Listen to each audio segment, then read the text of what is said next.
마태복음 26장.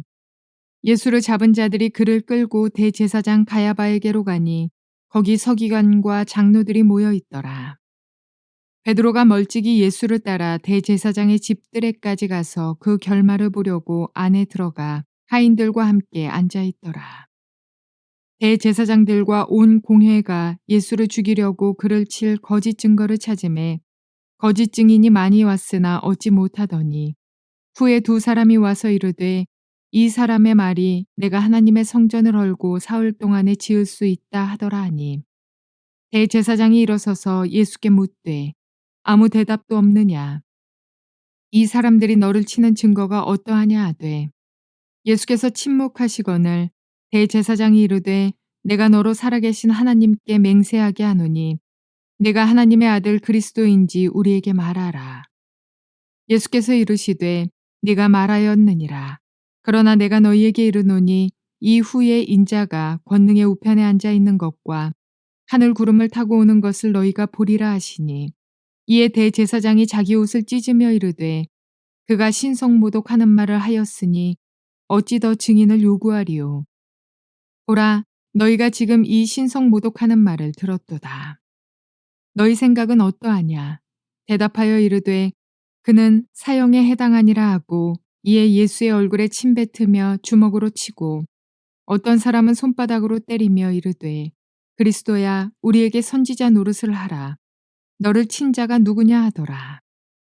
베드로가 바깥들에 앉았더니 한 여종이 나와 이르되 너도 갈릴리 사람 예수와 함께 있었도다 하거늘 베드로가 모든 사람 앞에서 부인하여 이르되 나는 네가 무슨 말을 하는지 알지 못하겠노라 하며 앞문까지 나아가니 다른 여종이 그를 보고 거기 있는 사람들에게 말하되 이 사람은 나사렛 예수와 함께 있었도다 하매 베드로가 맹세하고 또 부인하여 이르되 나는 그 사람을 알지 못하노라 하더라. 조금 후에 곁에 섰던 사람들이 나와 베드로에게 이르되 너도 진실로 그 도당이라.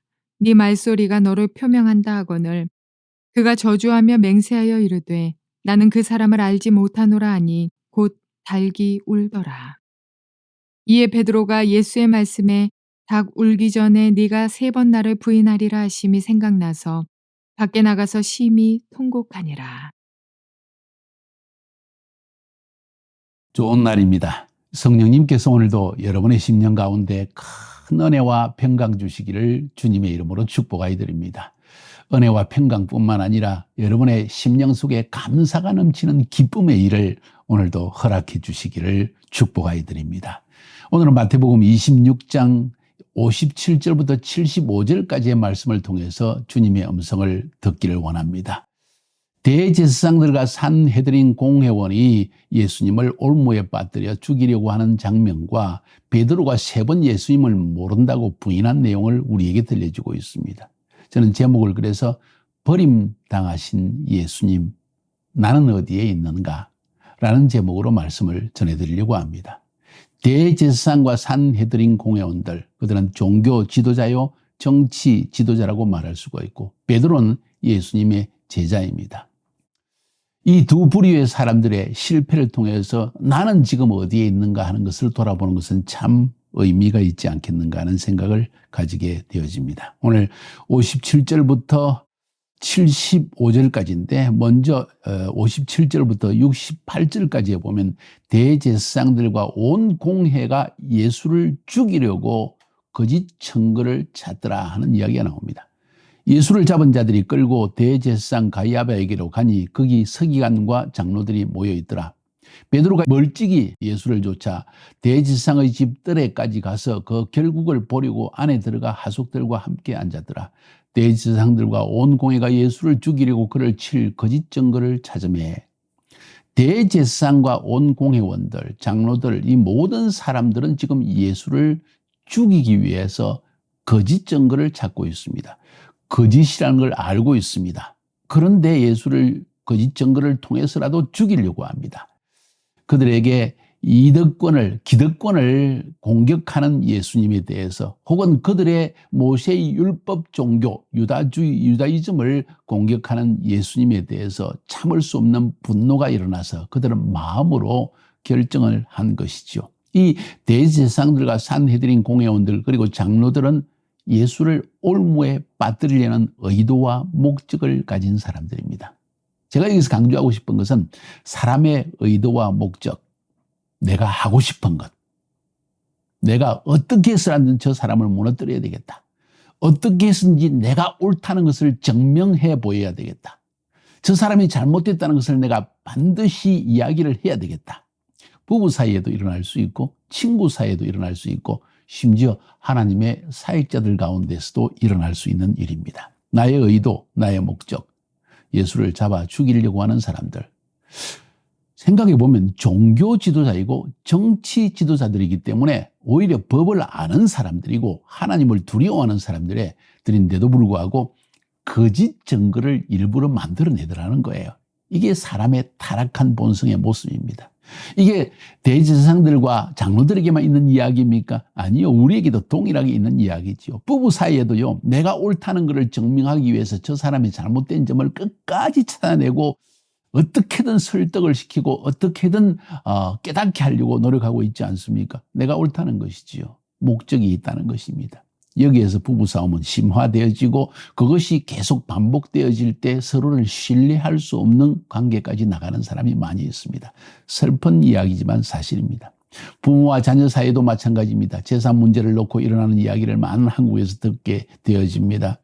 직장에서도 똑같은 일들이 일어납니다. 어떻게든 나의 기득권, 나의 목적, 나의 원하는 것, 그것을 얻기 위해서는 거짓 증거라도 그것이 용납되어지는 사회가 되어졌다는 것. 이게 무서운 사실입니다. 그것도 종교 지도자들이요. 정치적인 지도자들입니다. 백성의 지도자들입니다. 장로들입니다.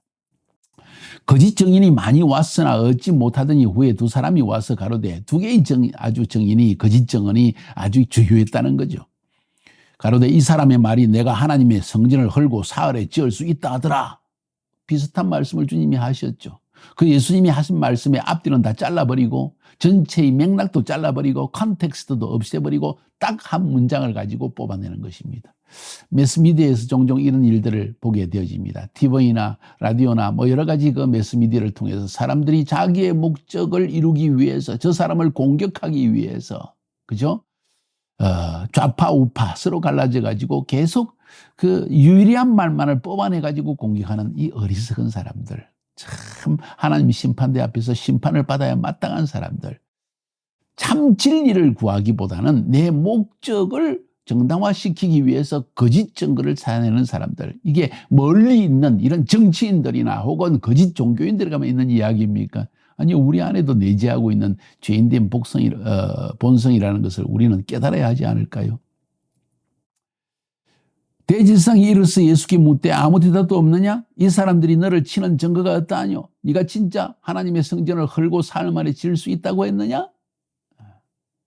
예수님이 그것 답하려고 하면 성경 전체를 이야기해야 되기 때문에 들으려고 하지 않고 믿으려고 하지 않는 사람에게 이런 토론은 의미가 없는 것이죠. 예수께서 잠잠하시거늘 대제사장이 가로되 내가 너로 살아계신 하나님께 맹세하게 하노니 네가 하나님의 아들 그리스도인지 우리에게 말하라. 네가 하나님의 아들이라는 게 사실이냐? 네가 그리스도 메시아라는 말을 했다는데 그것이 사실이냐? 하고 이야기를 합니다. 가장 핵심적인 이야기였습니다. 사실입니다. 진리입니다. 그것도 예수님이 다 설명하기에는 말할 수 없는 것입니다. 왜냐하면 믿지 않으려고 했고 자신의 교리와 자신의 종교적인 전통에 빠져있는 사람에게 이 진리를 들려준들 들을 수 있을까요? 사랑하는 여러분, 그래서 우리가 하나님의 사역을 감당할 때 순수하고 마음이 깨끗하고 신뢰하는 사람들을 모아서 예수님처럼 12지자들이죠. 그들에게 하나님이 우리에게 명하신 일들을 전달하는 일에 그들을 그리스도의 제자로 만드는 일에 우리가 힘을 써야지 지금 믿지 않고 따라오지 않고 신뢰하지 않는 사람들을 자꾸 내 뜻대로 하려고 하면 거기에는 큰 문제가 일어난다는 것입니다. 불가능한 일을 하려고 해서는 안 된다는 것을 저는 여러분에게 지금 말씀드리는 것입니다. 굉장히 중요한 이야기입니다. 사랑하는 여러분. 네가 하나님의 아들 그리스도인지 우리에게 말하라. 그러니까 예수님께서 말씀하십니다. 예수께서 가라사대 네가 말하였느니라. 그러나 내가 너희에게 이르노니 이후에 인자가 권능의 우편에 앉은 것과 하늘 구름을 타고 오는 것을 너희가 보리라 하니라. 인자라고 하는 것은 그 당시 유다이즘에서 바로 이 묵시문학이라고, 묵시 계시문학이라고 하는 그 유대인의 문학에서 나타나고, 특별히 다니엘서에서 나타나는 이야기입니다. 이 이야기를 통해서 많은 그 당시의 유대인들이 메시아가 구름 타고 이렇게 권능의 우편에 앉아서 오게 된다는 그런 이야기들을 믿고 있었습니다. 예수님이 그 이야기를 또 말씀을 하셨고요, 제자들에게. 그 이야기를 주님은 말씀하십니다. 이것이 바로 진리이다. 주님은 네가 하나님의 아들이냐? 메시아냐? 여기에 답을 주고 토론하려고 하는 것이 아니라 진리만을 그대로 선포하십니다. 우리가 복음을 전가할 때요, 복음은 선포입니다. 잘 명심하세요. 복음은 선포입니다. 이건 논리적 설명이 아니고요, 물론 때로 논리적으로, 영적 논리로 설명할 필요가 있습니다. 그러나 복음을 전파하는 것은 논리의 설득을 넘어서는 선포라는, 영적인 선포요, 성령에 의한 설득이라는 것을 우리가 알 수가 있습니다. 그래서 토론을 해서는 안 되고 지나치게, 혹은 변론을 해서도 안 되는 것입니다. 왜냐하면 마음이 준비된 사람들은 그 말씀을 즉각적으로 받아들일 준비가 되어 있다는 것입니다. 그래서 주님은 우리에게 평화의 사람을 찾아내라고 하는 이유가 바로 여기 있습니다. 어떤 상황을 통해서 자기네 개인적인 상황, 정치적인 상황, 경제적인 상황, 사회적인 상황, 그 나라의 민족의 상황에 의해서 이 사람들의 마음속에 이미 복음을 받아들일 준비가 되어 있을 때 하나님은 역사하기 시작한다는 것이죠. 우리가 왕의 대로의 복음을 증거하기 위해 사역하고 있습니다. 언제 터키가 열리고 언제 아랍이 열릴까요? 여러분 잘 들어보세요. 하나님이 정치적 상황과 혹은 경제적 상황과 민족적 상황과 종교적 상황을 변화시켜서 그들의 마음을 가난하게 하여서 복음을 받아들일 수 있는 시기, 그 때가 온다는 것이죠. 그걸 우리는 하나님의 카이로스 타임이라고 합니다. 제가 중앙아시아 카자흐스탄에 복음을 증거하러 들어갔을 때 1990년도, 그때는 구소련이 완전히 붕괴되어지는 페레스트로이카, 모든 것을 대변혁이 일어나는 때였습니다. 그래서 사람들은 공허에 빠졌습니다. 그들이 믿었던 공산주의라는 것이, 이것이 역사하지 않고, 이것이 옳지 않고, 이것이 오히려 실패했다는 것을 사람들이 느끼고, 그로 말미암아 마음이 공허해진 상태, 저는 그것을 바쿠움, 진공 상태라고 해요. 영적 진공 상태에서 복음을 증거했을 때 사람들은 구름대처럼 몰려왔던 것입니다. 하나님의 카이로스 타임을 이야기하는 것이죠. 왕의 대로 사역에도 마찬가지입니다. 그러면 그때까지 우리는 무엇을 해야 할까요? 준비해야 됩니다. 무엇을 준비해야 됩니까? 예수님이 12시자를 준비할 때 얼마나 어려웠습니까? 근데 그 뒤에 부흥의 성령이 임하시고 부흥의 때가 시작되어졌습니다. 예수님은 마치 그 부흥의 때를 준비해서 12명의 지자를 준비한 것입니다. 여러분이 해야 할 일이 바로 그 일이라는 것이죠. 너무 본면에서 벗어난 이야기를 많이 했나요? 굉장히 중요합니다. 예수님은 복음을 선포하셨다는 이야기입니다. 이후에 인자가 권능의 우편에 앉은 것과 하늘 구름을 타고 오는 것을 너희가 보리라, 이렇게 이야기하신 것입니다. 선포입니다. 이에 대지상이 자기 옷을 찢으며 가로되 저가 참남한 말을 하였으니 이제 더 정의를 요구하리요? 보라, 너희가 지금 이 참남한 말을 들었도다. 생각이 어떠하뇨? 대답하되 가로되 저는 사형에 해당하니라 하고, 이에 예수의 얼굴에 침 뱉으며 주먹으로 치고 혹은 손바닥으로 때리며 가로되 그리스도야, 우리에게 선지자 노릇하라. 너를 친 자가 누구냐 하더라. 지금 대제사장의 집에서 대제사장들과 산헤드린 공회원, 민족의 지도자, 자기 민족, 예수님은 자기 민족, 유대인들에게 버림을 당한 이야기를 지금 하고 있는 것입니다. 그래서 제목을 버림당하신 예수님, 제자들에게 버림당한 이야기를 그 다음 말하고 있습니다.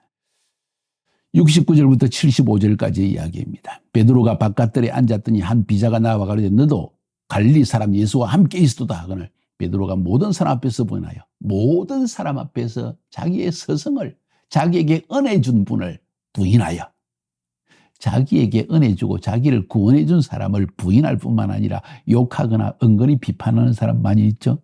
어리석은 사람입니다. 꼭 그 모양대로 자신도 당하게 된다는 것을 하나님은 보여줄 것입니다. 베드로가 모든 사람 앞에서 부인하여 가로되 나는 네 말하는 것이 무엇인지 알지 못하겠노라. 나 뭐 말인지 모르겠는데? 앞문까지 나아가니 다른 비자가 저를 보고 거기 있는 사람들에게 말하되 이 사람은 나사렛 예수와 함께 있었도다 하고 확정적으로 이야기하니까 베드로가 맹세하고 또 부인하여 가로되 내가 이 사람 알지 못해. 나 이 예수란 사람을 듣지도 못하고 보지도 못했어. 이런 이야기죠. 조금 후에 곁에 있던 사람이 나와 베드로에게 이르되 너도 진실로 이 당이라. 네 말소리가 너를 표명한다 하거늘. 네 목소리 들어보니까 너 갈릴리 사람이잖아. 예수하고 다녔잖아. 저가 저주하며 맹세하여 그래. 저주하며 맹세까지 했다. 내가 그 사람을 알지 못하노라 하니 닭이 곧 울더라. 베드로 비참한 모습입니다. 이 베드로가 예수의 말씀에 닭 울기 전에 네가 3번 나를 부인하리라 하심이 생각나서 밖에 나가서 심히 통곡하니라. 베드로는 좀 낫습니다. 대제사장들과 산헤드린 공원에 비하면 이 베드로는 좀 낫다는 거예요. 왜? 예수를 죽일 의도는 없었습니다. 오히려 예수가 죽기까지 따라가려는 마음이 있습니다. 육신의 연약함 때문에 예수님을 부인한 것밖에 없죠. 거절당하신 예수님.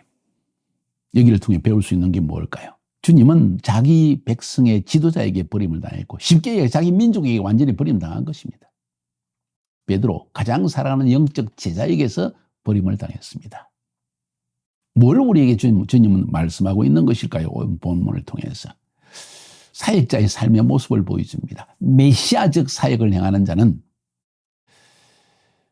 이런 고난을 당하는 것을 어렵게 생각해서는 안 된다는 것입니다. 우리가 사역을 행할 때 제자들이 나를 배반했습니다. 그런 이야기를 하나님의 사역 가운데서 종종 듣게 됩니다. 너무나 당연히 있는 일입니다. 베드로도 부인했는 걸요. 3번씩이나 저주하고 맹세하면서 12지자들도 예수님을 버리고 다 도망갔거든요. 가룟 유다는 오히려 예수님을 죽임에 넘기도록 은 30냥을 받아 먹었지 않습니까? 그러니까 하나님의 메시아적 사역을 감당하는 자의 삶은 이런 배신당하는 것을 이상하게 생각할 필요가 없다. 저는 그렇게 말씀드리고 싶습니다. 저는 늘 마음의 준비를 합니다. 가장 가까이 있는 사람들이 언제 배신할 수도 있겠다. 그렇다고 해서 불신한다는 이야기가 아니라 사람을 신뢰해서는 안 된다는 것이죠. 주님 앞에서 내게 주신 사역을 힘을 다하여 충성을 다하여 마음을 다하여 죽으면 죽으리다는 십자가를 지는 마음으로 걸어가지 않고는 그리스도의 제자가 될 수 없다는 이야기를 하는 것입니다. 또 오늘 본문을 통해서 깨닫는 두 번째 사실은 무엇인가 하니 주님이 고난당하신 것, 메시아의 고난은 우리를 위한 것이다. 성경에 보니까 히브리서 2장 18절에 그가 시험을 받아 고난을 당하셨은즉 시험 받는 자들을 능히 도우실 수 있느니라. 우리의 모든 고난의 상황을, 아픔을, 고통을, 질병을 다 경험하신 분이다. 그래서 우리를 도울 수 있다는 거죠. 제가 독일에서 6년 동안 물질적인 많은 고난을 당했고 우리 가정으로부터 버림을 당하고 그 이후에 카자흐스탄 와서도 많은 어려움을 당한 것 여러분이 이야기를 간증을 많이 들었죠. 저는 그것이 정말 저에게 복이 되어졌습니다. 왜? 그걸 통해서 가난한 사람, 어려운 사람, 인생의 비전이 성취되지 않아서 절망하는 사람들에게 할 메시지가 있는 거예요. 왜? 내가 그걸 경험했으니까. 주님 그 이야기를 하시는 것입니다. 히브리서 4장 15절에도 우리에게 있는 대제사장은 우리의 연약함을 동정하지 못하실 리가 아니요 모든 일에 우리와 똑같이 시험을 받으신 자로 돼 죄는 없으시니라. 왜 시험 받았습니까? 우리의 사정을 알고 도와주기 위해서, 우리의 연약함을 도와주기 위해서. 베드로가 회개했을 때 그는 예수님을 죽일 의도가 없었기 때문에 그 마음의 연약함 때문에 무너졌지만 주님은 그를 도와주시는 거예요. 베드로는 아마 이 사실을 통해서 나는 얼마나 흉악한 죄인인지 깨달아 알았을 것이고 다시는 주님을 부인하지 않으리라 결단을 했을 것이고 이제는 진짜 죽을지라도 나는 주님과 함께 가리라. 그래서 십자가에 거꾸로 매달려 죽었다는 전성을 우리가 보게 되지 않습니까? 여러분은 어디에 있습니까? 나는 지금 어디에 있을까요? 한번 토론해 봅시다.